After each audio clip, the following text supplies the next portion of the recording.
What's up, my Canna GRAMILY? Happy 420, y'all. Happy holidays. My name is Chef Rodney 117, and being a sardonic asshole is my game.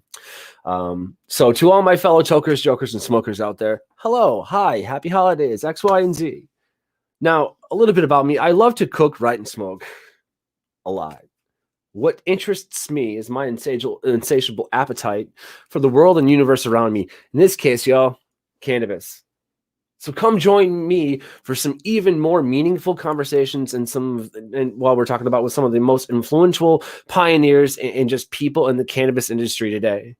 It's going to be really important to know who they are here coming up very soon, as you know, cannabis is taking the world by storm. Again, y'all, happy 420. So here's a little bit of a look at what you can expect of who they are, where they're coming from, you know, where they're going, and that type of thing.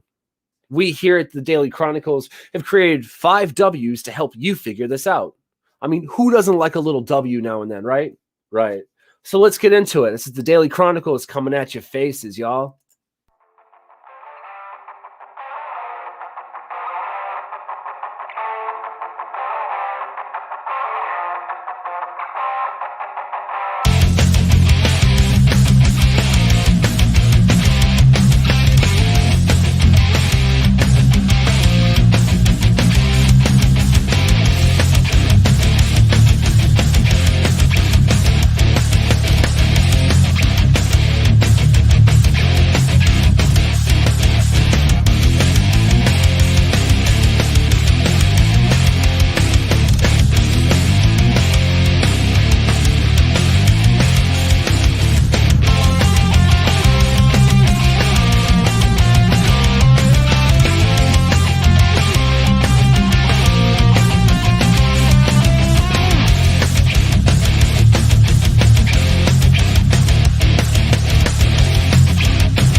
And we are back with another episode of the Daily Chronicles. I'm the host with the most, Chef Rodney 117. What's the topic today, y'all? It's 420, man. Yo, I heard word that we were going to be attacked by some Vikings. Little did I know, they miscalculated the wrong day. It's like they couldn't find us because the haze is the smoke. So we're going to, you know, embrace the bad, embrace the good. You know what it is. We're just going to keep smoking today. But I got something even better for y'all. So, perusing through the internet, I see this thing called Above the Joint. And I'm like, yo, what the fuck is this? Am I high? What the fuck is this shit? Why haven't I heard about this? And then I was like, I know the back of that head. Who the fuck is that? It was my boy Chef Johnson out of Chicago. I was like, are you fucking kidding me? And so he's like, yeah, man, I was going to tell you about it. So I was like, you know what?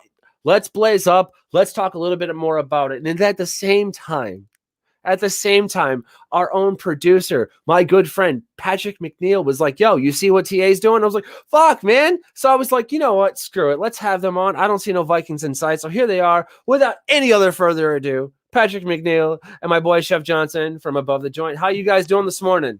What's good? What's good? I'm happy to be here, man. I'm so excited. I'm pumped. We just got through wrapping up the pilot for the first season. So man, I'm just excited, man. I'm on cloud. Happy holidays, man. Happy holidays, man. I'm ready to enjoy the festivities, man. I'm ready to get this thing pumping and enjoy cannabis in any way I can. So yeah. Oh, absolutely. So I got this little like joint here that I rolled with the last of my West Coast Sour Diesel and my Orange Cushman's number 11. I'm actually gonna write Happy 420 down it and then smoke it. Like, you know, figure it. Fuck it. That's the far right, man. Go for it. Let's go. Let's get it. Let's get it. While I do so, you want to tell me a little bit more about Above the Joint? Like, I've seen everything that's going on, and I kind of understand it. And seeing is believing, right? But I want other people to kind of, you know, get the idea. So, kind of, you know, let's tell people what's going on. Okay, so what Above the Joint is literally it's a cooking show. It's a cannabis cooking show. But it's more than just us creating cannabis dishes, man. We are going around to doctors, politicians, people who are in the industry, cultivators. I mean, the whole spectrum of cannabis, and we're trying to destigmatize a lot of negativity that has been put behind it, and puts people in the shadows and fear of consuming cannabis. So we're really just pushing for normalization. You know, I feel like with my show, it's going to show you that you can cook it in your everyday cuisine. You can have good friends over. You can talk about it. You can light up a joint. You can smoke a bowl, a dab, take an edible, and just have a good time and like just be good with friends, man. I mean, the powerful thing about cannabis is that it brings people from all races, nations, religions, sexual, whoever. Like as soon as you pull out a bag or you pull out a joint, everybody's turning around like, "Hey, friend." So exactly. You know, I found when I came to Chicago and we were smoking a little bit and hanging out and shit. It's funny because like we both agreed and it was like it just kind of snapped. I was like, yo, cannabis is just like cooking. Like, because like I said, you can set down food at a plate at table and you can sit across this, the table from someone that doesn't speak your language. And you're both going to know, hey, that's food. I need to consume that. You know what I'm saying? Right.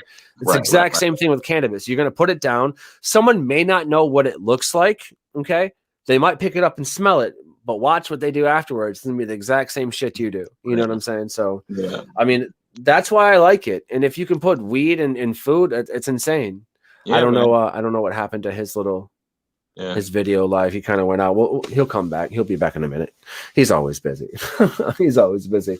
But yeah, man. So it's actually cool to have you back on because like the last time you were on, like, I don't think that we got you through the W's, did we? Yeah, we did. We did? Okay, cool. Yeah, I think we got through them. Yeah, we got through them. I don't remember. I smoke a lot of weed. It's 420, dude. Dude, so here's what I did. All right. I woke up and I found my bowl. I had it pre-packed for in the morning next to my bed because I knew I was going to get up and just keep smoking. I was like, it's a holiday, baby. It's a holiday. Right. Exactly. So I woke up. I didn't even go brush my teeth. I mean, I got a sip of my water next to my bed, hydrate, right? Restart those organs. And then boom, restart those lungs. Here it went. And so I just took it, and got my coffee, just kept going. And I don't know, like a couple dabs in. One thing that I do want to shout out real quick is I got like a little sample pack from Scentsy Bag and Rare sent us some gummies, man, like the little watermelon gummies inside this metal tin. Like it's pretty. That's dope, man. Literally, yeah. But like, you can hide your weed in there, man. Hide the weed. You feel me? It's just gummy stuff. Nothing serious. Yeah. No, it's neat, man. That's smart. I like that. And so, like, obviously, your boy's got to try one. You know what I'm saying? And so, like, I did, and it was pretty good. It's about 10 milligrams. It's kind of peppy. Me, I'd probably pop 2 or 3 of them, but that's again just me. So there's a level there, and good consistency. Good taste. All around, I didn't mind it. You know what I mean? Yeah, man. Yeah. I love a good gummy edible, especially if it has the right texture to it. It's not like overly, I don't like it when it tastes too much like weed, man. I'm like, no, I want to taste the gumminess. I want to taste the flavors, And if the weed kicks in the back notes, man, I'm good, Like me, I'll kind of like go to like my dispensary, like I'm going to like the store, like, hey, what do you guys have new? What just came in? What new flower you guys are using for this? And and like I'm the type of guy, I'll go to the parking lot, man, and then I'm like, all right, well, let me go ahead and pop 3 or 4 of these bad boys and get on the roll, Not that I'm driving and doing that. I don't want to encourage that. More like, no, I'm with somebody and they're driving. I'm like, well, since you're driving, I'm going to get these edibles in me and see where these go so I can know if I want them again or not. So, right. Exactly. Yeah. I mean, that's where I'm at. Like, it's just like, all right, cool. But like, am I, you know what I mean? Like, do I want to do this right now? Like, I get it. Exactly. Like, if you take anything away from that, consume responsibly. Right. Exactly. That's really what we're advocating. Yeah. Always. I mean, I want to kind of simplify it, but yeah, dude, man, we got to catch up because like I would absolutely love to come and throw down. Like seriously, that would be dope as hell. Dude, it's already in the works, bro. It's already in the works. Let's do it. Yeah. So there was some news that came down the pipeline though that like I wanted to talk about. So the restaurant industry right now is basically at each other's throats. Okay. And you've got restaurant owners and people working in restaurants right now that are being burnt out with like their 15th or 16th 12-hour day in a row. Okay. And then you've got people who don't want to work for those same people because they're making more money at home on welfare. You see what I'm saying? So well, I wouldn't necessarily call it welfare. Well, I mean unemployment, but yeah. Right. Yeah. Because that's But that's a whole different thing. My bad, I misspoke. But yeah, no, unemployment for sure. You know, I got you, bro. But the way I look at it is this, because when I came back from Michigan, when I was training for my old restaurant, the week I got back, I came back. The first day I had a full restaurant. The second day, we got basically they was like, all right, we're shutting it down. This is when like the whole virus pandemic started shutting down restaurants, and I came back on a Sunday, and on that Wednesday, the CEO called me and said, "We're no longer open. Shut everything down and get everything cleaned up." So I'm really bad at doing the way. Yeah. So Sorry. no, you're good. You're good. So when that all happened, I was just like, okay, well, I have to do something else, because I can't just keep sitting here and keep wondering if this is going to happen, because the way that it affected not just our country but the world was, you saw major restaurants that's been there for centuries closed down. So you know, and I think what happened was that people were like, I'm literally killing myself working this restaurant. I'm missing out. I'm seeing my kids grow up. I'm not. No, I'm missing it. Taking my wife, girlfriend, boyfriend, or whatever you have, out and going on dates. You know, like literally, me and my girlfriend started dating during the pandemic, and it was the best time of my life, because we had more time with one another. So,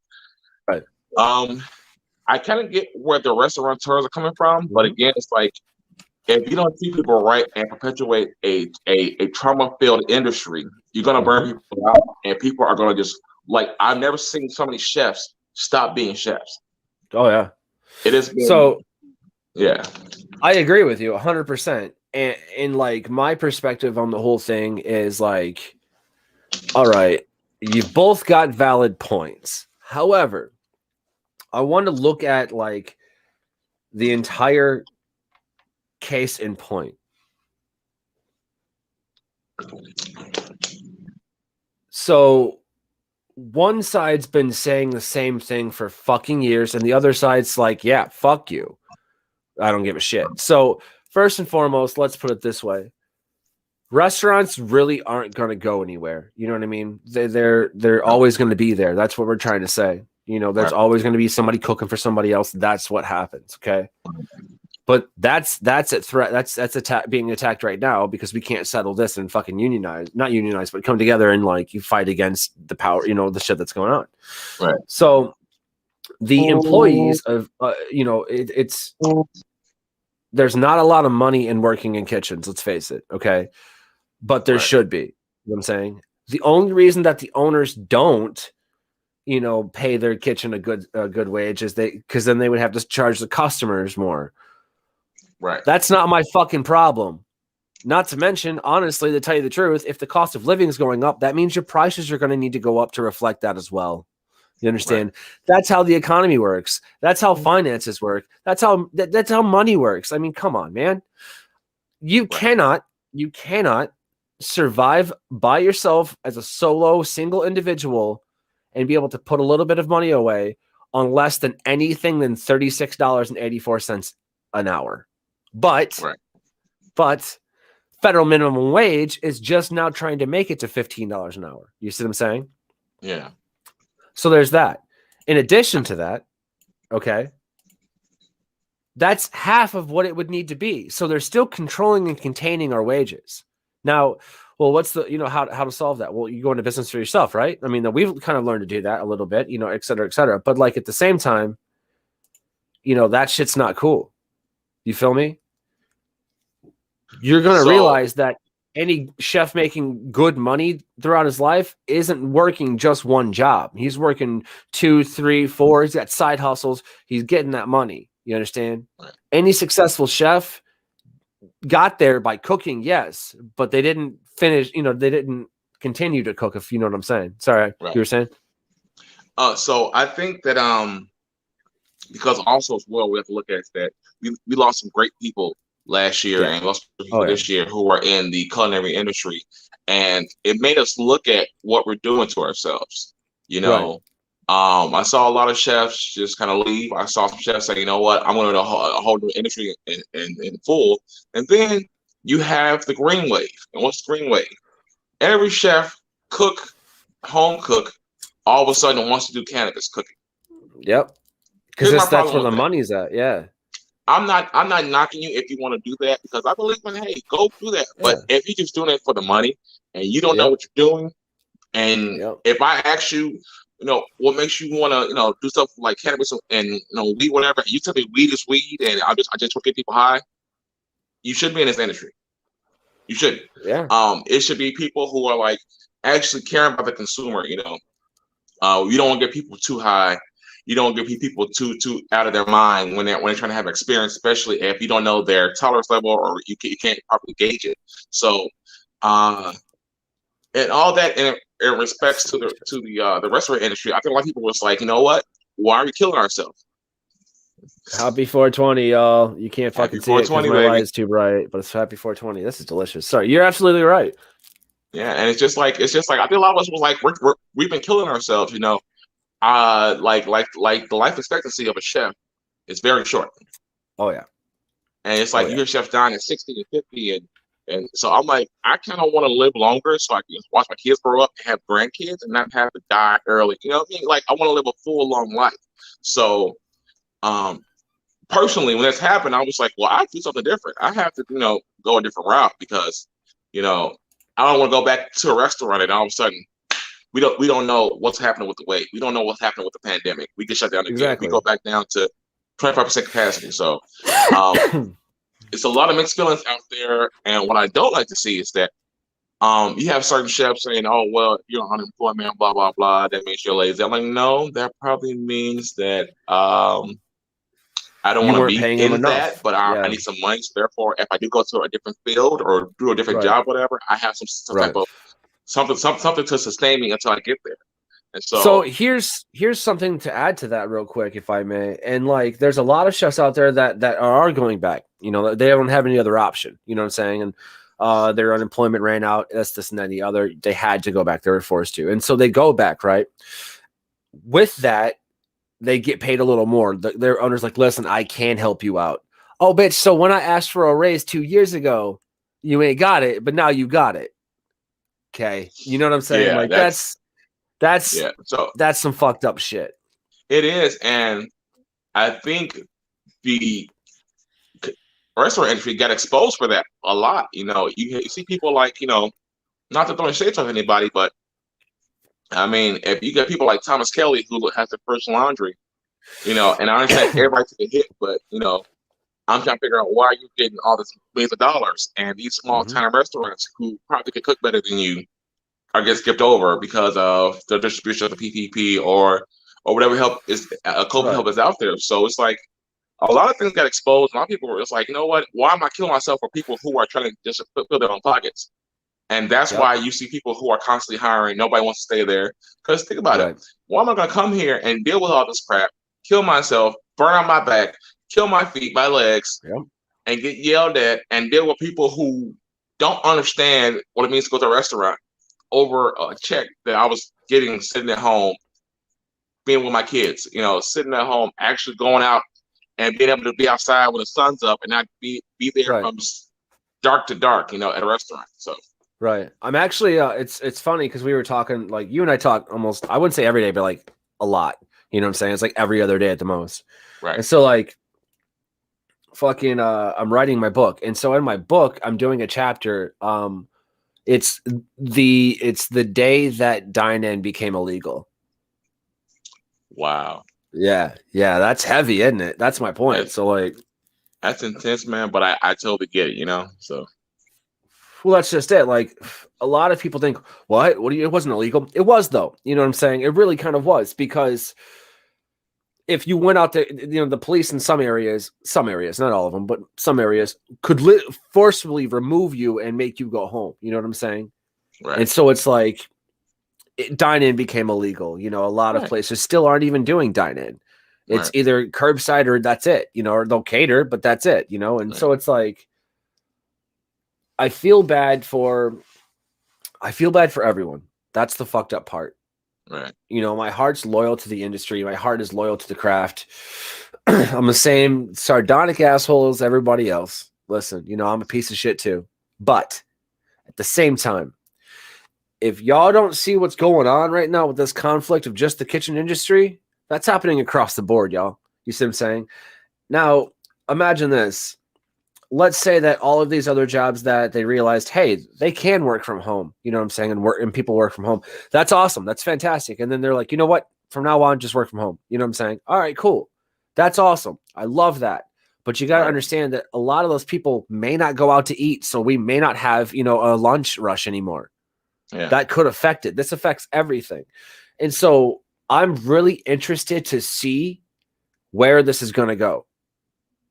I want to see what side's going to give in first, because they're going to have to. Right. I honestly, sorry, go ahead. No, go ahead. Go ahead, bro. I was just going to say, I think that if the restaurants did the one thing they don't want to do, everything would be fine. Raise your prices, and tell people I'm doing this so I can pay my kitchen a living fucking wage, and they'll pay for it.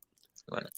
And so something that I've seen, and what amazes me, is because we've seen people die in ways. We've seen the downfall of an industry that has been one of the backbones of America.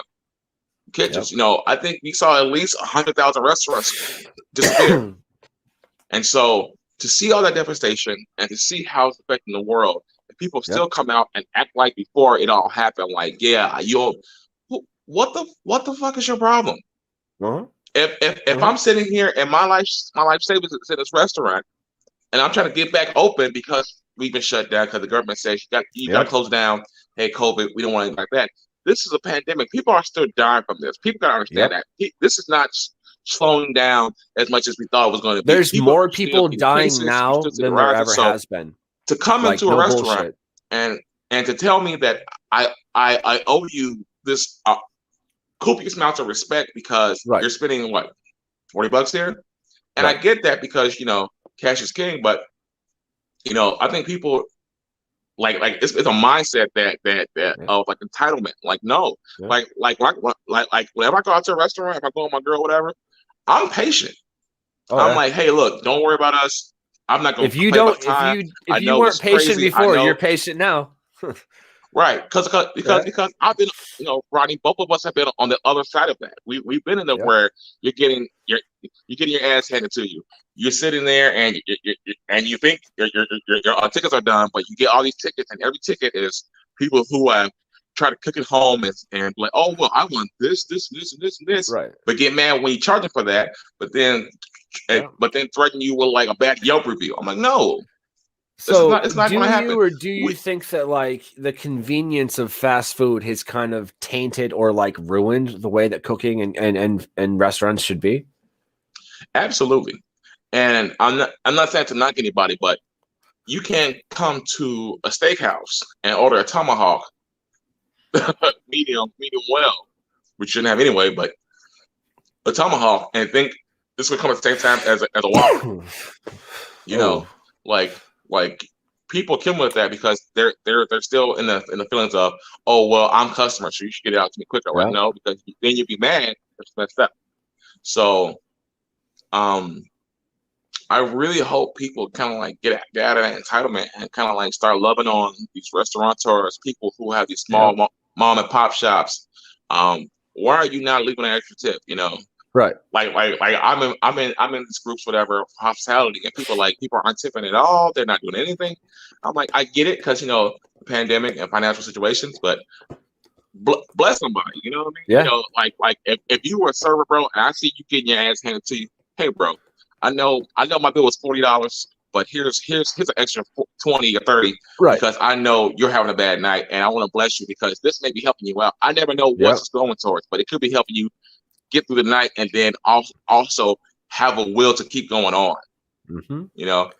Because that's the thing. I've read so many people, and I think me and you are in a few of the same groups where people had just had their mental health has just been deteriorating, and like I want to give up. I'm like, people don't understand like I don't want to say a toxic culture, but it's so life draining being in being in the culinary industry, because you got to sit there, and if you're the chef somewhere, come up with a new menu, make sure everything's good, make sure that my staff is good, make sure that our front of house staff is good. So it's so many things, and I think people just need to communicate better on that and say, hey, I got your back, you got my back.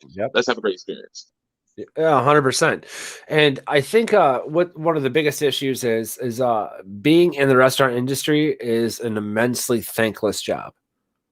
Right. You Yeah. know, Oh my and goodness. that goes shit goes downhill. You know, we've all worked with those chefs, for those chefs, by those chefs, near those chefs that are very happy, you know, that you can do something for them. And then once they, you know, you show them like the best you can do, okay, that becomes the bare minimum. And you have to keep pushing and keep pushing and keep pushing. Chefs and cooks know nothing besides that. I mean, it's something similar as military, which is interesting because the hierarchy is very similar. You understand? Right. Well, it's just different labels. That's just it. There's a lot of military people that I get along with because it's like, I get it. You were part of this brigade, you know, this, you know, and stuff like that. That's what a kitchen is. It's a brigade, you know, end of story. And I mean, yeah, we could touch on that and like, you know, we could talk about that, but that's a whole different other, you know, show kind of thing. I think that the only way to solve this is to meet in the middle in a sense. You know, nobody's asking for $40 an hour. I mean, that would be nice, but nobody's asking for that. They're asking for a livable fucking wage. You know what I'm saying? Oh shit, there he went. They're asking for like 15, 16, $17 an hour. You know, they're asking for like, you know, a little bit of help during this pandemic. They're asking to be able to, oh shit, there goes my joint too. Everything's happening. You're all right. I got you. There you go. Cool. You're all right. But yeah, I always kind of like pick it up, pick it up. But I've always been thinking about that because a lot of times I didn't get the wage that I wanted, and I knew that, you know, I think it was the mindset that even though I'm getting paid shit, I'm actually building up to have a great career. Right. And a lot of people do that and sacrifice a lot. Okay, so right there. Let's stop right there because I fucking love what you said. All right. You're so to kind of recap the point that I want to make is going through the sacrifices for the end result. Okay. We understand that without blood, sweat, and tears, you're not going to be able to move forward. Blood, sweat, and tears is what moves you forward. You're going to be terrified. We get that. So are we. You know, but you have to embrace the unknown. It's something that Matthew just said. It's the nature of the beast. That's true, but at the same time, like if we already know this, then why are we? If we know this beast is going to bite us, then why do we continue to fuck with it? Right. Fuck with another one or something. You know what I mean? But my point is, like, I love the fact that you said that. Yet the sacrifices along the way. We sacrifice so much; it's not even funny, but. It's not just us. That's the thing that we have to realize. It's not just us as an individual. It's everybody across the board right now. People are dying at an exponential rate, and it's fucking shocking. You know what I'm saying? Like, it's just like, yo, am I next? You know, you start to freak out a little bit, and then you go to these healthcare providers, and it's like nothing ever happened, and you're like, are you fucking kidding me? And so, like, that anxiety that really fucks with you. Yeah, because you know, I think that contributes to it. You know, when you're on the line, you're in the kitchen, and everybody has these traumatic experiences happening around them, and the high ground, the common ground, is being in that kitchen. You know, I've gained lifelong friends who have been in the trenches with me and got a rush where we got our ass handed to us for hours straight, but we got through it. All the food came out good. We cleaned up, prepped up. Our next day, cool. Hey, bro. Hey, how about this tomorrow? How about me and go have a beer? And so that just develops like that. And it's crazy to say, but it's been so much we've given to this culture. And he is right. It is the beast. And I think for us, a lot of times it's when you are kind of like lacking as a chef and you want to prove yourself, you will put yourself through that torture just to prove it to people. Like I can hang, I can do this. I can sit there and rock out 2 stations on a Friday night. I can sit there and work a double on Friday, come in to work a double on Saturday, and then do Sunday brunch and go home for about 6 hours and be back here on Monday morning to do prep and inventory. You know, So it's something that like I myself I had to look at it because after that, you know, I was like, why am I killing myself for this? I lost a marriage. I lost time with my children all over this. That you can't get back. Yeah. right. You know, like my kids are growing up, and now I'm finally able to be like, hey, I'm more in the life. I'm more not saying that I was absent father, but I knew that a lot of times I would come in working two jobs. I would come in, they're tired, and go in the room and like kiss on my kids with them. You know, if they're up still, read them a bedtime story. You know, pray with them. Hey, I love you guys. Okay, sleep, and barely have time just to even close my eyes. So, I mean, for me, it gave me a new life, which is crazy. But like, it really gave me a new life. I was like, let me go and actually enjoy the summer. Mm-hmm. like I haven't been able to do that since I started this career, bro, over like 16, 17 years ago. So Right. yeah. And dude, I feel it. Like that's, you know, I'm so happy cannabis is going the way it's going. I really am, man. It's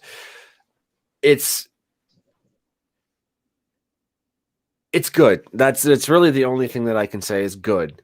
Because it's like I'm excited for where it's going. I'm excited that like, you know, it's not illegal anymore, so that's awesome. I'm excited that today's, you know, 420. Happy holidays again, y'all. I'm excited what it's gonna do for food, you know, because I've got some ideas that are unlike any other that I've seen before or heard of. Says everybody, right? But I'm starting to kind of like, you know, pivot, you know, a little bit. Like I'm kind of to the point to where like, yo, I know what I want to do and I know how I want to get there, but how do I make this fit my life now? Because let's face it, we all talk that big talk, and then when you get thrown right into, you know, into the fire, like you got to figure out what to do quick. You know what I'm saying? Very quick. And sometimes there's people that just they can't figure it out. You know, they get flash fried or whatever, you know? And so it's like, shit, man. But at the end of the day, the restaurant industry, we've got ice cold veins. Let me tell you, ice cold veins. It could be cutthroat. It's relentless. It's extremely toxic at times. It is. It's rude. It's prude. It's crude. You fucking name it. All right. It's pure. But at the same time, it's caring and it's like a family. They got your back, X, Y, and Z. Right. Sometimes, you know, let's face it. But for the most part, you're in it to win it. I feel bad for when death comes to collect somebody from the restaurant industry, because you know goddamn well he's going to have a fucking huge fight on his hands, because let's face it, chefs and the cooks alike are born of fire and blood. Let's face it. Yeah. Okay. Yeah, most definitely. We don't die easy. Right. We don't die easy. So that's how you know shit's in a dire sense. And, you know, and I hate to say this, but that's why it's common to see suicide among restaurant workers, because let's face it, the only person that can really kill a chef is that chef. Right. Fire and blood, man. We're tenacious as shit, but it happens, bro. And it's got to stop, man. And that's why part of what I'm doing above the joint is it's in the name. It's more than just weed, you know. Like we have a segment on there with Dr. Mauricio Consulter. Go look him up on Instagram. Amazing doctor, man. He came from Brazil. He said I knew that they were going to outcast me when I start talking about the healing powers of cannabis and ketamine, and he has this amazing facilities, and he helps people, man. And he says even if you can't afford it, come see me anyway. And and when he said that, I was like, this is more than just about cannabis. This is about the soul healing nature of what we're doing. You know, we are pioneers to something that people have been persecuted for. People have been shut up for, even killed for, you know. And, you know, once I started on this campaign, like I actually did a video with my dad about, you know, the camps in the Bible. The attacks came, man. I mean, people call us fools, try to get. I said, man, look, all this is just unnecessary hostility, and it's just proving my point more. You need to go smoke a joint. Like, chill out. So here's a dime bag, fuck off. right. And so, but what got me most, Rodney, is that the outpours of testimonies. People came to me saying, thank you so much for saying this, because I've been so afraid and so ashamed and living in the shadows of stigmas, and you coming out saying what you're saying as a, you know, if, for those who don't know, I'm actually a licensed minister, so I'm a preacher. So so I'm preaching this from the point of, I believe, you know, I know for a fact God puts on earth for us. He said it in Genesis all the way through Revelation, And it's just something that we need to understand because that's why our bodies have an endocannabinoid system. So just to outpour to people saying, man, I just thank you so much, man. He was like, I mean, people come to my inbox crying, just like, oh my God, it's just been such a burden to be lifted. And this is something that we're doing with cannabis. We don't need to be in the shadows. We don't need to be hiding at the party. No, fuck that. Hey, you got some wine? Hey, let me light a joint real quick, and we'll talk and have good times. Because usually when you do that, it's a better party. It sounds like a terpene throwdown. Coin that phrase. We're gonna use that. That's yours. No, you can have that. It's my gift to you. Happy 420. Yeah. So we're gonna use that phrase for when you come on above the joint. You know what? Here, I tell you what. You can have that one. I will give you another one to use. Okay. You can have that one. I wrote this morning and I apologize, y'all. I'm a writer. Okay. I'm learning it, baby. I'm learning it. If you don't believe me, Pigfish's dime mag, y'all. I'm on the cover. I'm in it. Get it. It's cool. It's all the kill kids are doing it. What are you doing? You're not doing anything. You're not even cool. I'm kidding. So where was it? So this is what I want you to coin. Love unusually, love erratic, love wild, just love. That's all you have to do. Just love. That's that. Bro, like what's crazy about that is that like I'm starting to believe you and I are somehow soul brothers. I'm with it, baby. I really am, bro. Because since me and you met, man, I mean, we connected on so many different levels, and that's something that I want behind above the joint. Because when I cook for people, I'm cooking with love, man. I'm saying I love you. Come have some good food with me. I'm gonna make sure you have a great experience. You're not zonked out of your mind. You're doing wonderful things. So, I love it, man. You know, I believe love is the most powerful thing that can heal this world, not just this country, but this world. And when I noticed that when you apply a little bit to a situation, people's hearts change drastically. I've been around people who I have no idea who they were, but when you show a little bit of love, you find out who they are. That's how I met Edgar Ramon. That's how I met Joey Rivera. That's how I met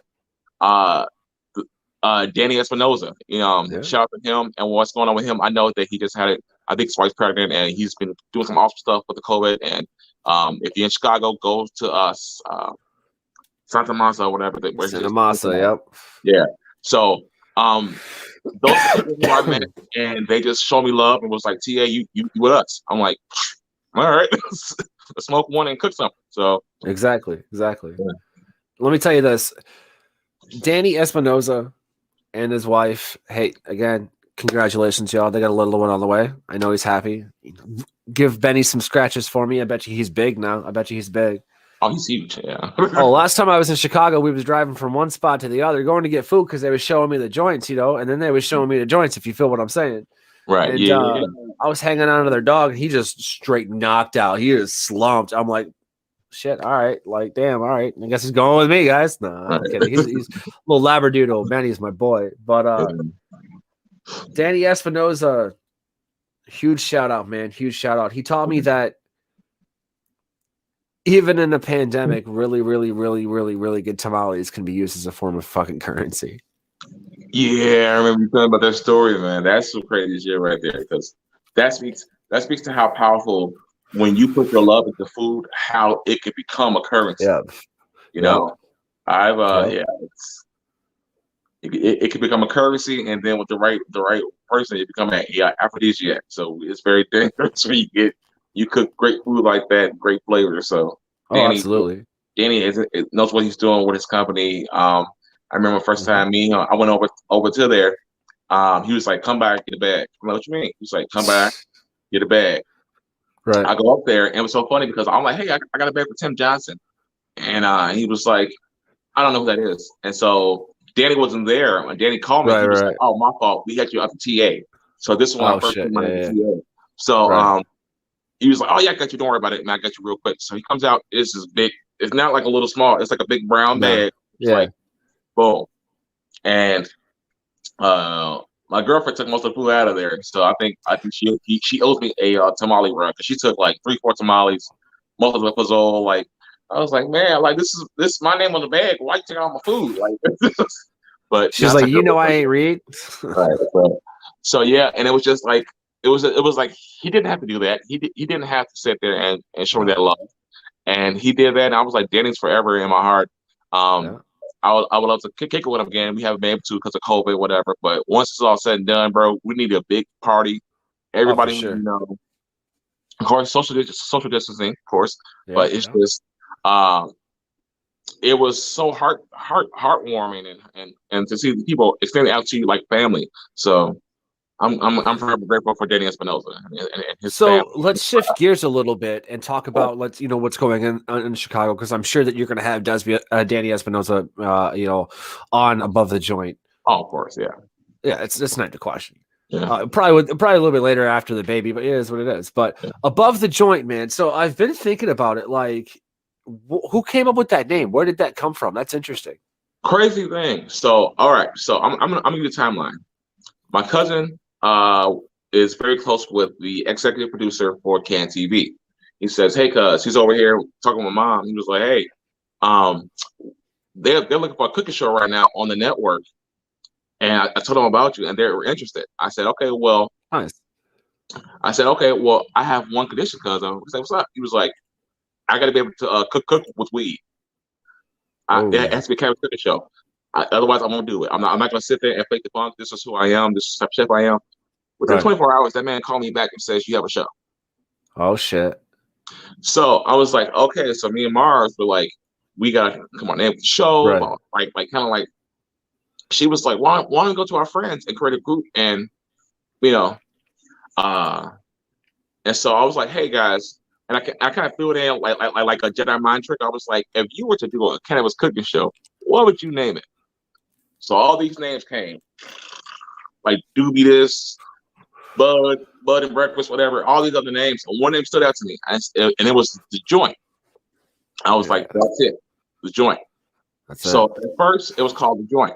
And so my dad was like, you got to add something else to that because it has to balance itself out. He was like, oh my, what are you thinking? He was like, Above the Joint. And I was like, that's it right there. And it just blew up. Yeah, listen, I'm down with all of that. I'm down with all of that, but I gotta point something out. What up? That story, I love it, and I'm gonna always cherish it. But being a person who's medicating right now, my mind did not think of it in the way that you told me. Right. Yeah. And so once he said that, and I asked him, I'm like, well, why are you calling Above the Joint? Because he was like, because it's more than just us smoking. It's us learning about this. And we're pushing normalization, which is something that's my biggest platform I want to put right now. Is we should be able to have the normal conversations and educate people, and not have to feel like we're still in the Stone Ages with this. Like we need to be like, hey, if you want to microdose it, this is how you do it. This is the dosage. This is the expert here. And so, man, we got together. And if you see on our Facebook page, and I think our Instagram, there is a video there's a photo, that's our profile pic of us all holding up a beer as friends, and we cook all these tacos and grilled all this stuff, whatever, and just was smoking and coming up with the show. What should we do? And it was like, it's that moment in life where you find that golden formula. There is and so finding the golden formula for me was getting the people I need to have in there who says, I got you, don't worry about it. You just keep creating. Right. And so I found that with my friends. I was like, yeah, we're here, let's go. And when I tell you, these people, man, I have cried tears of just gratitude and joy because they came and showed their ass. They was like, you got you on social media, we're gonna create this. Like, these people had been working amazing, and it was so crazy up to the point of the pilot. Right. Just get everything together, and then once we did the pilot, even the pilot, I was just so nervous. Right. And once, I took a couple edibles to kind of loosen me up. I got into it, bro. I took a couple edibles. I smoked a little something on the way. Had a couple edibles. I'm like, I need to be relaxed. It was a moment in time that I couldn't describe to you unless you were in the room. It's that vibe, dog. It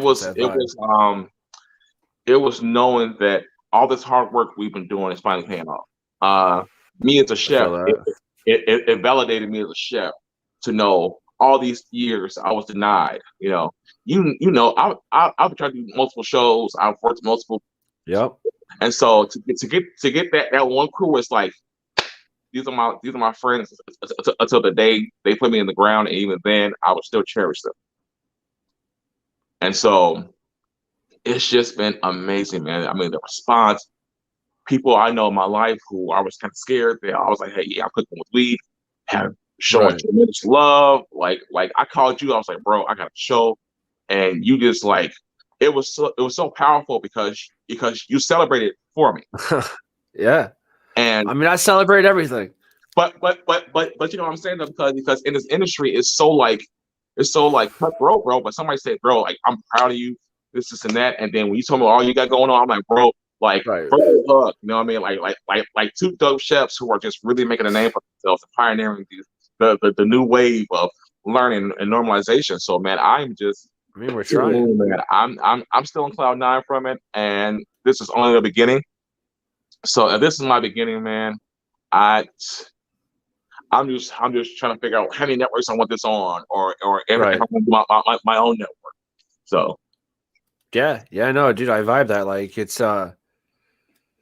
it's definitely a mentorship, and it's definitely like an industry where we can be in a mentorship type of thing. We love this. It's I wouldn't say a religion, but I would say more of like a way of life, if that makes any sense. You know, it does. But it's a way of life that should have, definitely been still there. You know what I'm saying? Right. And it was crazy because I was talking with people before I started, filming the show. Right. And it's a time in your life where everybody kind of starts saying the same thing. You got to do it. You're the person who we need to see doing this because of your spirit and your hospitality and everything like that. So, and I had to get myself in order. I was like, okay, I can't come at this the way other people come up with their shows, because a lot of their shows aren't really that informative, and if they are, it's kind of boring. So I wanted to create a show that's like the vibe I have from it is that you're coming over to a friend's house who's a big pothead and has kind of mastering the way to cook with cannabis, and I want to show you some recipes that are gonna blow your mind. Right. And that's exactly what Above the Joint is.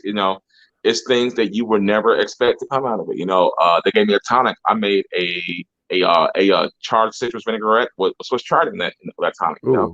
So what was the high like after that? When I tell you, like land on a cloud, just like it was a comfortable high. Every person who ate had a comfortable high. Nobody was overly high. Nobody was like, oh my God, I can't move. It's like feeling good, smiling. I cooked with my parents a lot more with infused food, which is crazy for me because Right. So yeah, it's been amazing to see all that come into full fruition, and all my family really support. It's like, hey, it's not just me in a basement somewhere cooking with food. It's like people are like, hey, if you need this, come on here. Hey, if you need this, if you need that, blah blah blah. Right. So I am definitely excited. I am definitely just like we're motivated. We're already getting talks with big networks. Right. I want people to understand that it's not just us smoking, and we're gonna have some good times, but you're gonna learn some stuff, and you're gonna learn how to cook some stuff, and you're gonna learn how to impress your friends. That's what tea is gonna be doing for you. You're gonna learn how to really bring forth whatever flour you're using, or whatever method of extraction you're using for your dish to really get a balanced meal. Right. I look at it this way, like your body has this endocannabinoid system that we haven't even really talked about. I mean, just in the last couple of years there's been research, but there's still so much more that we're learning about this. And your body has the endocannabinoid system, and like because of the endocannabinoid system, we can actually just add a few things to what we're already doing and to our diets, and things like that, and increase, different proteins in the body and things like that. So yeah, you're absolutely right. It's healing us from within, and that's the beauty of it. It really is. Now, I kind of take that entire idea and throw it back to Pops and be like, yo, above the joint. Cause it's like the joint kind of starts it, you know, and that's my point. Like everything else is just like the idea or like, you know, the mind or psyche of. Either way, it's above the joint. I like it. Right. I would be remiss to say that my mind did not go that way when you told me the story. I was like, yo, above the joint, homie, all he did was smoke a joint and watch old VHS of Above the Rim and then be like, yo, do Above the Joints. All he did. Don't even lie. Don't even lie. No, I'm kidding. What's so funny with that is that my director was saying that a lot of times, you know, you're filming Above the Rim. I'm like, Above the Joint. Yeah. I think that once I told him, he was like, man, because I think he had the same process as you. He was like, it's probably that you watched that movie, got high. He was like, man, we can right. Because we're going to new levels. We're slamming back in competition. It's like, it's more than that. It's more like, you know, we're understanding the culture and introducing people to our culture so that when you see a stoner, you're not judging them. You're more like, hey, what's your smoking? I love the terpenes you're in there. What's the flavonoids? What's the entourage effect on that? You know, so it's like, it's just bringing people together and with love and cannabis. That's what it's about, y'all. That's what it's about. Right. Happy holidays today, guys. Happy holidays. That's all it's about, yo, man.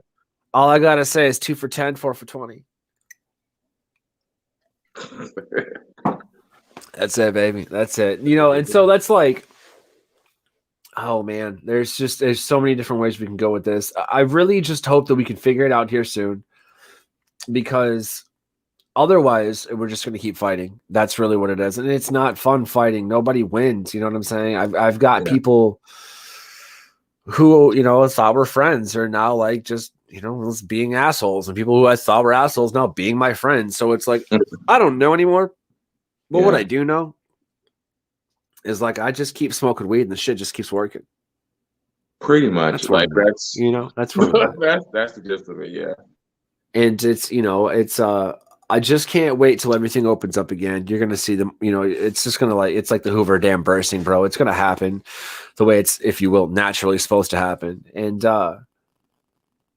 I'm excited to see that because like, it's good for everybody involved. But at the same time, I know that it's going to be one of the most difficult things for everybody involved to do, because it's a change in the shift in the wind, if you will, like we were talking about earlier.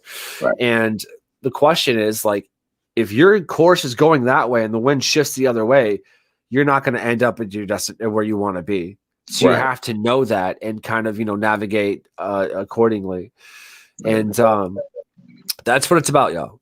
It's about, you know, that's all it's about. Being just being nice people, you know, being kind. Right. Yeah. Love each other. Right.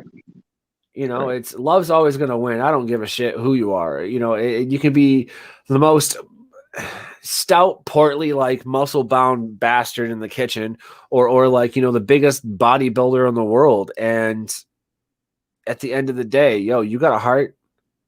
You know, ain't nobody that ice cold. And that's my point. Like,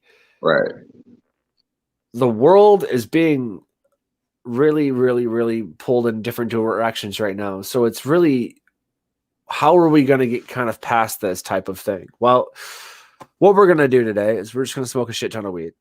We'll let it figure it out. You know, it's like Mr. Leahy used to say in Trailer Park Boys, I'm going to let the liquor do the thinking, you know? Well, the difference is I don't drink, so I'm just going to smoke my ideas. But that's really when, like, you're able to sit back and relax and kind of take yourself out of the situation mentally and look at it and kind of psychologically fill it out, bro. I feel it, dude.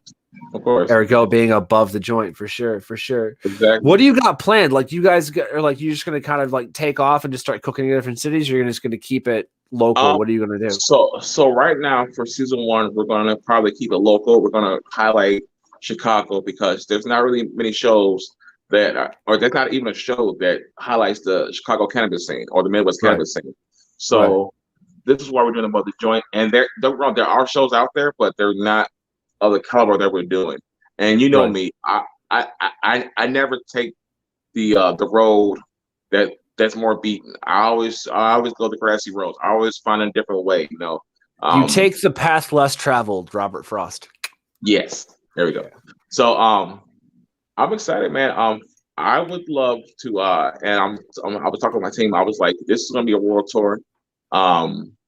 I would love to have some chef friends with me, traveling around Yeah. the world and learning the different cuisines and how we can infuse them and having the different experiences behind it. I would love to. I was like, bro, we need to go to Thailand and eat street food for like $1 a piece, and Right. just recreate that and have the people who made it come on the show with us, and we recreate the food, and getting high off of international street foods, getting high off of international pastries, and you know helping people understand, because a lot of people don't really understand edibles. They don't understand Right. how to properly dosage. Everybody wants to get stupid high and Right. look dumb as hell drooling Yep. on the couch. Yep. That's not how you do it. We are always about promoting moderation and proper dosaging. We work with experts because we want people to say, if you wanna do edibles for Mother's Day at a Right. brunch, this is how you do it. This is how you can be good and have a good day. And I think when you said the whole thing, the way the world is going, we have to get out of the mindset to go back to how things were normally were. Because then, Yes. because we were killing ourselves. We were There's missing no out on our progression mentally if you keep walking back. You see what I'm right, saying? right. And I was like, we have to approach the world to what it's becoming. It's becoming a new world. The wildlife is coming back. Right. What we're doing is we're seeing the world kind of heal itself. So we need to just appreciate that. When you go to a concert or a festival, don't sit there and litter. Don't sit there and tear stuff up because you all out. No, respect the earth. And Respect it. don't pee in someone's clock at a party. That's not cool. Right. Yeah, I thought it was a toilet. They were really pissed, literally. But I was drunk, so that's cool. That was Yeah, but no, it's exciting to see these new things happening, and like that's pretty cool, and hearing this stuff pop off, and like I'm happy. But I feel that I could be happier if I could do more about what's going on and stuff. And so it's like I really have to pay attention to the news and pay attention to everything, because unfortunately it's real, man. Unfortunately, it's something that I got to deal with. At the same time, it's something that I don't want to fucking deal with. But hey, smoke weed and it goes away, right? Joking. right. But I do it for my own sanity. I do it for my own benefits. I do it because I want to fucking do it. End of story. Yeah. At the end of the day, I do a lot of promotions for other people, but that's just because I actually give a shit about these people. Like I actually care about what's going on. And it's a family thing, y'all. I've always had that vibe, like in the kitchen, like Right. we all found our way to the kitchens because we didn't really have the families. We were all the black sheep, right? Right. That's my point. We're all the misfits, the pirates, the miscreants, like whatever you want to call it. Right. I look back at the things that I've learned, and I don't wonder why I learned them. I wonder if I could have learned them a different, easier way. You know what I'm saying? Like, wait a minute. Okay, let's, we've all fucked up something in the kitchen, right? Right. I can't think. I'm too high right now. I can't think of a No, you fucking good, example. But it's like, good, man. but then you go back and you're like, are you serious? I just needed to kind of like turn the knife a little bit. And are you serious? And you find out like it saves you so much time down the road or whatever have you. Right. Okay, so let me give you an example. A fry puncher versus cutting them into fries, because you can cut them and that's not that hard. You know what I'm saying? Any skilled chef can do bam, bam, bam, bam, bam, bam, boom, done. Bam, bam, bam, bam, bam, bam, bam. Do that's what they would normally do. But a fry punch is bam, bam, bam. So it's like all this time, exactly. Yeah. So, I absolutely love those things. They just, you just keep going. Wow. Oh yeah. You need 10 pounds. Make sure you put vinegar in your water. That's all I'm gonna say. Right. Really? That's just it. Yeah. Put vinegar in your water. You can hold them in the cooler overnight. So if you take that and you punch them, a little bit of vinegar and some water, white vinegar, obviously water, stick them in your cooler overnight, let them soak. It'll pull the starches really kind of out of them. And so when you fry them, they'll be nice and like fucking tasty. I got to talk to you anyway because when we talked about, I think about a couple months back, we talked about a THC infused vinegar or something. Oh yeah. Yeah. So yeah. I wanna once we're done with this, I wanna pick your brain on that because I want to start working on that so we can get that. Already have. Yeah. It's alive as far as I can tell. Beautiful. Yeah, I so want I mean, it's what I did was I took a vinegar mother from just a vinegar that you can buy because it's the same shit, and I used that vinegar mother, and I just kept feeding it weed, or kept feeding it oil, sort of. You know what I'm saying? And then weed nugs here and there, and it just kept eating them. And I think, but like I haven't tried it yet. It's alive. It's on my kitchen counter. I just haven't tried it yet. So we'll see. Yeah. What I do want to try is oh shit. I just was thinking about it the other night. I want to do an infused catfish dish. Cause there ain't nothing fucking more southern, and I miss this, than catfish and coleslaw. All right. Yeah, so I was thinking about throwing down. Let me know. Please let me know. Because I'm down to come chow down on that. That'd be something. And we can really work that out to the point where we have some infused hot sauce, whatever, and really just make an amazing dish. So and that's the beauty of it, man. Coming together and cooking something, it's just like coming together and smoking a joint. Which got us to where we're at. So who's to blame? What's the problem? It is what it is. I'm joking, but yeah, dude, no, catfish would be amazing. There was a hush puppy recipe somewhere that had cannabis, like just as the fan leaves cut up in it. And I saw that somewhere. I was like, that's gnarly as shit. I think that would be really fun, man, to cause you want to go a little Southern, cause let's face it, food tastes good in the North, but it tastes even better in the South. You know what I'm saying? Yeah. Not gonna lie to you. Cause it's in the heart of the South. Now, NOLA is where I'm going. My family's from the South. Grandmother from Mississippi, and the other grandmother from Tennessee. So I know all the Southern cooking, cakes and fried okra, Johnny cakes. Like, but what I would love to do is do a merger food where we do a little bit of both sides and create this like amazing balance, and do this like sweet tea cocktail that's THC infused, and we can do some stuff. Yo, I got an idea. Check this out. What if we come together and we talk about, how we're going to cook it. We run through everything. We do our mise en place, right?